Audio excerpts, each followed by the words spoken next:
What is up, YouTube? It's Psychedelic Scizor, and I am here with my Week 4 team builder of the CPC D-League Season 3 versus Krypto, coach of the Amityville Ampharos, which that took me a while to figure out how to pronounce that at first. Yeah, I had to look at it for a minute, but Krypto has got a really good team here, honestly. I really like it a lot, except when I have to prep for it. But his team consists of the Megalodios, Clefable, Infernape, which has Z moves, Snorlax, Roserade, Gliscor, Bronzong, Bisharp, Swampert, and Electrode.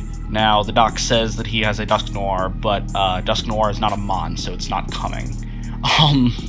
But if it were to theoretically come, it could have Z moves, but it's not coming. It's absolutely not coming. It doesn't do anything versus me. It's not coming. But anyway, so a couple things to note with the team matchup. Couple threats. Actually, he's got a lot of threats versus me. Most Mons have a set that really can kind of fuck me up somehow. Megalodios is a giant threat. It is one of the best Mons in format.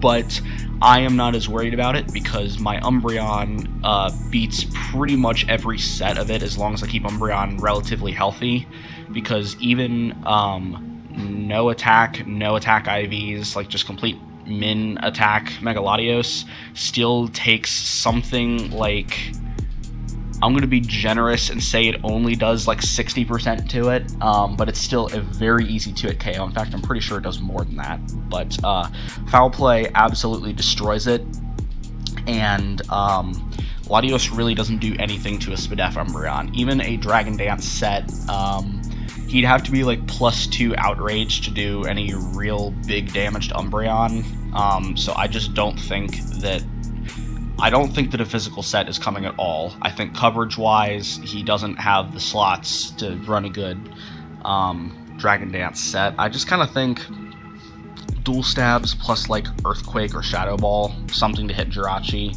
is probably what'll come with like Recover, probably, just to be a nuisance versus my team. It's not going to be a sweeper set, but I think being able to force in the Umbreon and then take advantage of it from there is probably his best bet, and so that's what I expect. Clefable does Clefable things to me, but I have ways of handling it.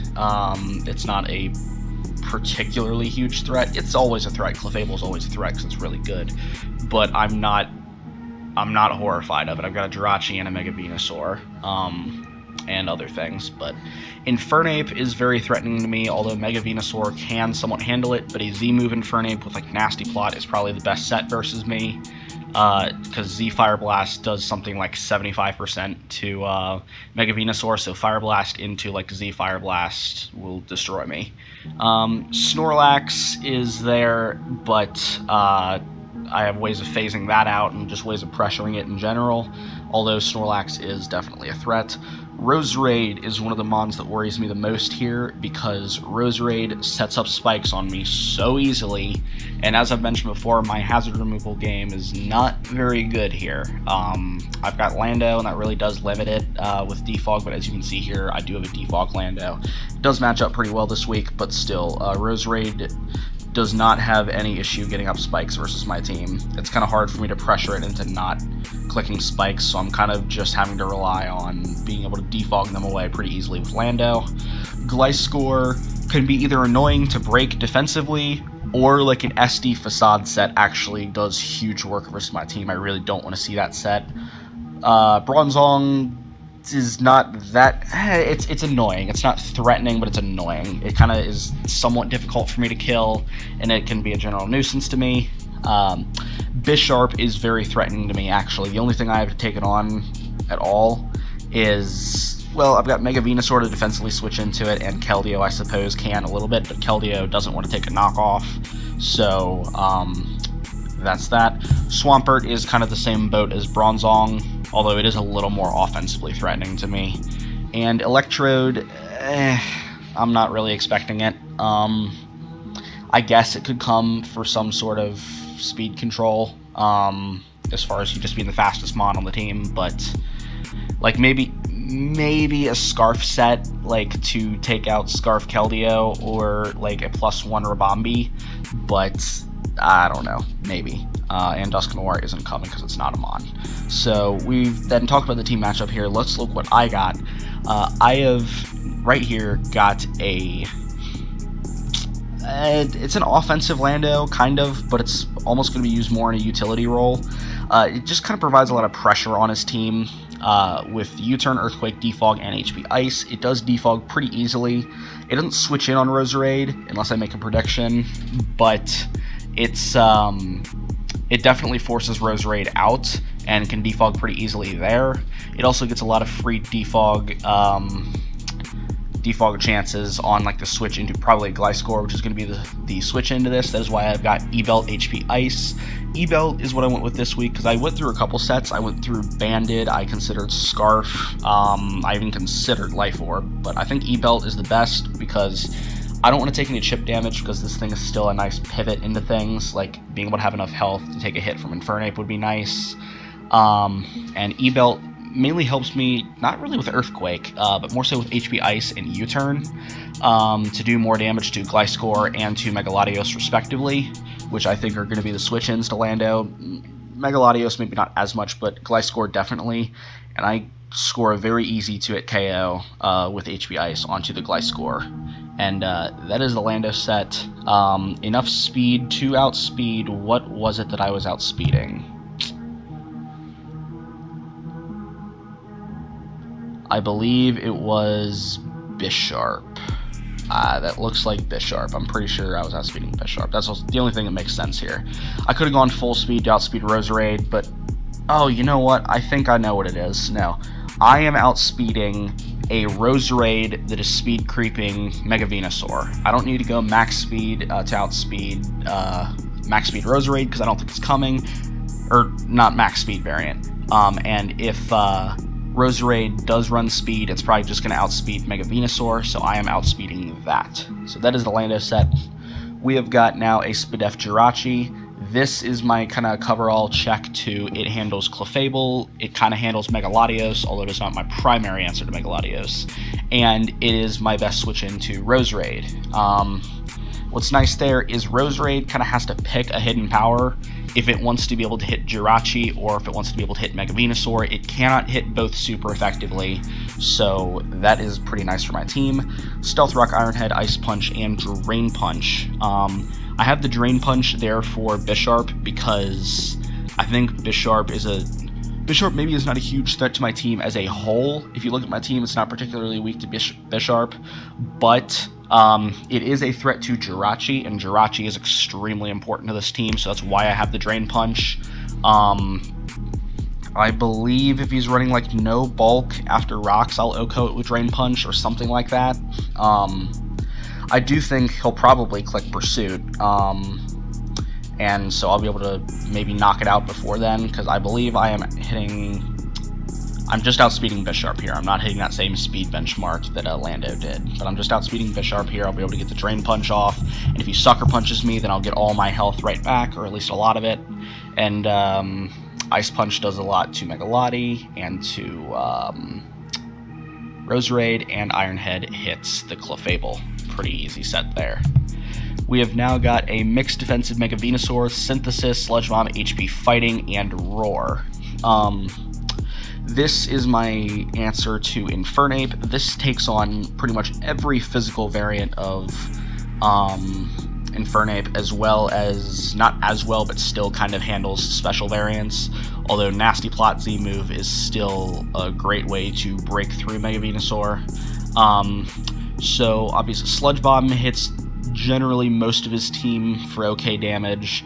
I went with HP Fighting over Giga Drain just because, again, I think Bisharp is a pretty big threat to Jirachi, which is important to my team. So I think the ability to OHKO or pretty near OHKO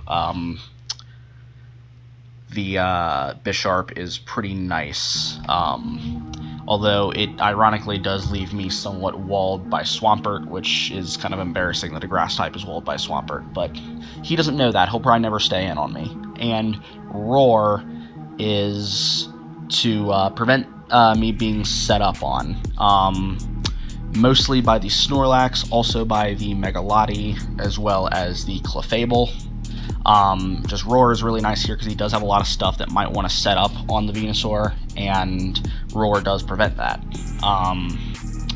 Forget what exactly these EVs are for, but I know it generally is based around calcs with Infernape. I believe I'm like never 2-hit KO'd after rocks by like Scarf Flare Blitz or something like that, and I think I just threw the rest into Spadef, I believe. It's something like that. It takes on Infernape.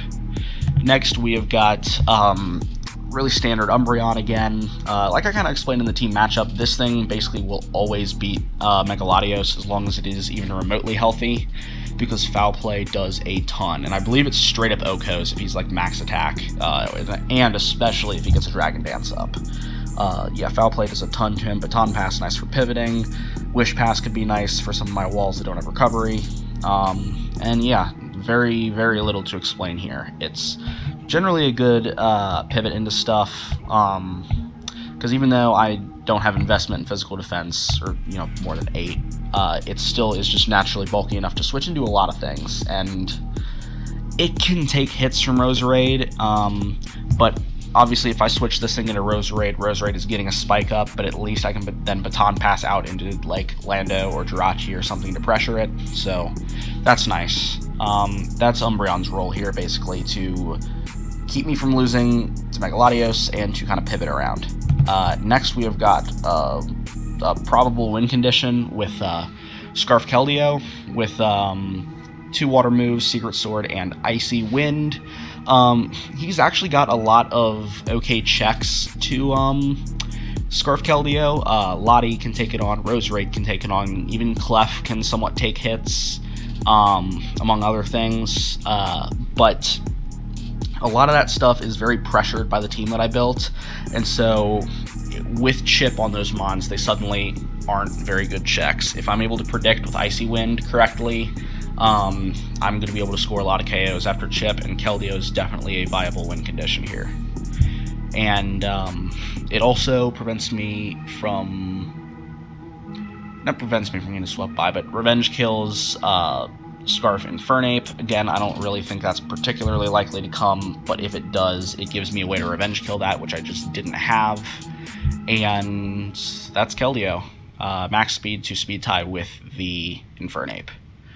Finally, we've got another potential win condition depending on his team. We've got a Quiver Dance Roost Dual Stab Rabombi. I do like this set a lot because I'm able to run a lot of bulk.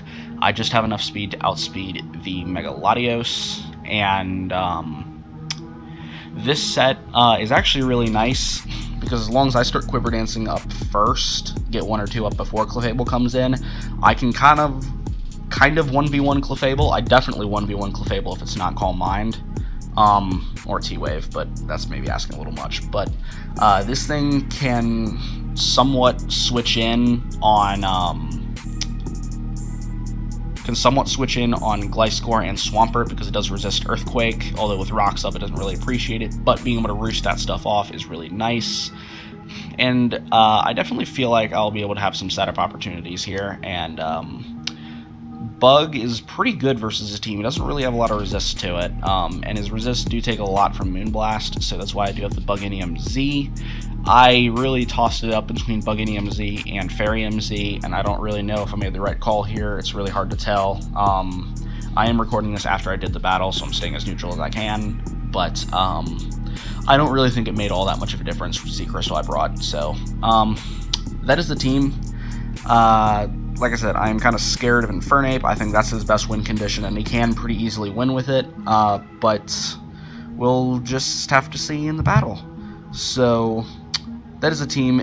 If you guys like what the Oaklandians Elves are doing, make sure you like, subscribe, share, do what you do with the YouTube videos. I'm going to get on out of here and see you guys later.